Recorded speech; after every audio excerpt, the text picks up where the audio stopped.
Councillor যারা ছিলেন তারা SWM এর নামে অর্থ তুলেছেন, নিজের ব্যাংক অ্যাকাউন্ট বানিয়েছেন, অপারেট নিজেরা করেছেন, কোনো হিসাব পর্যন্ত তারা দেননি।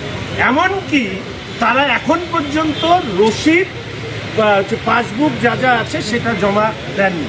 আমি কমিশনার সাহেবকে বলেছি সমস্ত কাউন্সিলর যারা ছিলেন তাদেরকে নোটিশ ইস্যু করবে, যদি ব্যাংকের বই সহ পুরো হিসাব জমা সঠিকভাবে না দেয় তাহলে পরবর্তী স্টেপ আমি আমাদের SES সাহেব UDMM এর কাছে রিকোয়েস্ট করবো, নাম বলছি না, UDMM সাহেবের কাছে UDMM এর সেক্রেটারি SES সাহেবকে বলবো এদের বিরুদ্ধে নির্দিষ্টভাবে থানায় FIR করা হবে।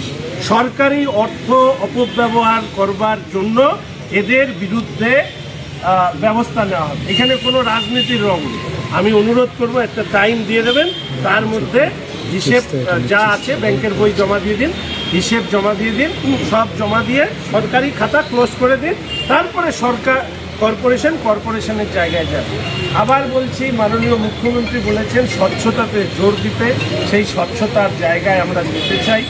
কোথাও কোনো ত্রুটি বিচ্যুতি 4 তারিখের আগে হয়ে থাকলে সেগুলো দেখার দায়িত্ব সরকারের, তার নির্দিষ্ট পলিসির ভিত্তিতেই সেটা হবে।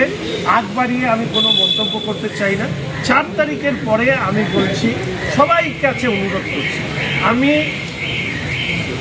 যেহেতু সাধারণভাবে ঘুরে বেড়াই, আমার চোখে প্রত্যেকটা জিনিস পড়ে আমার শহরের আশেপাশে।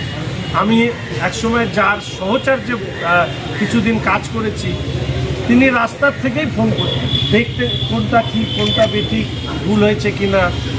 আমরাও তাই, আমরা ঘুরতে ঘুরতে আমি দেখি, আমার মনে যদি প্রশ্ন জাগে এটা কি সঠিকভাবে হয়েছে, এটা কি বেঠিকভাবে হয়েছে। তো আমি চাই না যে অনেকে এটা ভেবেছেন যে আগে আমি অন্যায় করেছি, সেই অন্যায়ের জন্য আমি অর্থ দিয়েছি, আর এবার আমি অন্যায় করব, সেই একই পদ্ধতিতে আমি কাজ করব। এইবার কিন্তু সেটা ফলে আমার ধারণা যে এক্ষেত্রে কিন্তু বিপদে পড়ার সমূহ সম্ভাবনা আছে। কর্পোরেশনের অভ্যন্তরে হোক, পুলিশে হোক, কেউ যদি অনৈতিকভাবে কাজ করার চেষ্টা করে তাহলে কিন্তু সরকার সেই সরকারি আধিকারিক এবং যে দুর্নীতি করছেন উভয়ের বিরুদ্ধে ব্যবস্থা নেবে।